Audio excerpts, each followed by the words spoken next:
Control line کی دونوں جانب پاکستان اور دنیا بھر میں آج بھارت کے نام نہاد یوم آزادی کو یوم سیاہ کے طور پر منایا جا رہا ہے۔ ہر سال کی طرح آج بھی مقبوضہ جموں و کشمیر میں مکمل ہڑتال اور سول کرفیو ہے، جس سے ہو کا عالم ہے۔ سڑکیں سنسان، بازار بند اور ٹرانسپورٹ معطل ہے۔ ہر طرف بھارتی فوجی اور ان کی گاڑیاں نظر آتی ہیں۔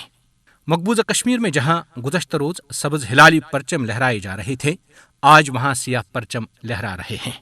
جگہ جگہ بینر اور پوسٹرز چسپان کیے گئے، جن میں بھارتی قبضے کو مسترد اور جدوجہد منطقی انجام تک جاری رکھنے کا عزم دہرایا گیا ہے۔ 1947 میں آج ہی کے دن بھارتیوں نے انگریزوں کے تسلط سے چھٹکارا حاصل کیا۔ اسے ایک روز قبل یعنی 14 اگست کو پاکستان مارز وجود میں آیا۔ چونکہ برصغیر کی تقسیم دو قومی نظریے کے تحت عمل میں لائی گئی، مقبوضہ جموں و کشمیر ایک مسلم اکثریتی علاقہ ہے، لہذا اس کا انضمام پاکستان کے ساتھ ہونا یقینی امر تھا۔ بھارتی حکمرانوں نے تقسیمی برصغیر کے اصولوں کو پامال کرتے ہوئے 27 اکتوبر 1947 میں فوج کشی کر کے مقبوضہ کشمیر پر اپنا غاصبانہ قبضہ کیا۔ اس ناجائز اور غیر قانونی بھارتی قبضے کو اہل کشمیر نے مسترد کیا اور شروع دن سے اس کے خاتمے کے لیے جدوجہد کا آغاز کیا۔ گزشتہ 74 برسوں سے بالعموم اور 31 برسوں سے بالخصوص 3.5 لاکھ کشمیری جانوں کی قربانی دے چکے ہیں، اور آج بھی قربانیوں کا نہ ختم ہونے والا سلسلہ جاری ہے۔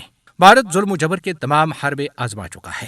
5 اگست 2019 کے غیر قانونی اقدامات نے پھر ایک بار اس بات کو ثابت کیا ہے کہ بھارت ایک ظالمانہ پیشہ ور قوت ہے۔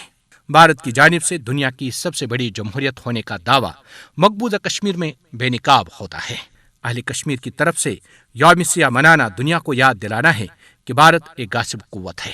مقبوضہ کشمیر میں بھارتی سفاکیت کے نتیجے میں معصوم کشمیریوں کا خون بہہ رہا ہے۔ بھارت کے پاس اپنا یوم آزادی منانے کی کوئی اخلاقی بنیاد نہیں ہے، کیونکہ اس نے کشمیری عوام کے تمام جمہوری اور بنیادی حقوق چھین لیے ہیں۔ کشمیری عوام کا مقصد غاصبانہ بھارتی قبضے سے آزادی حاصل کرنا ہے، جو دیر سویر وہ حاصل کر کے ہی رہیں گے۔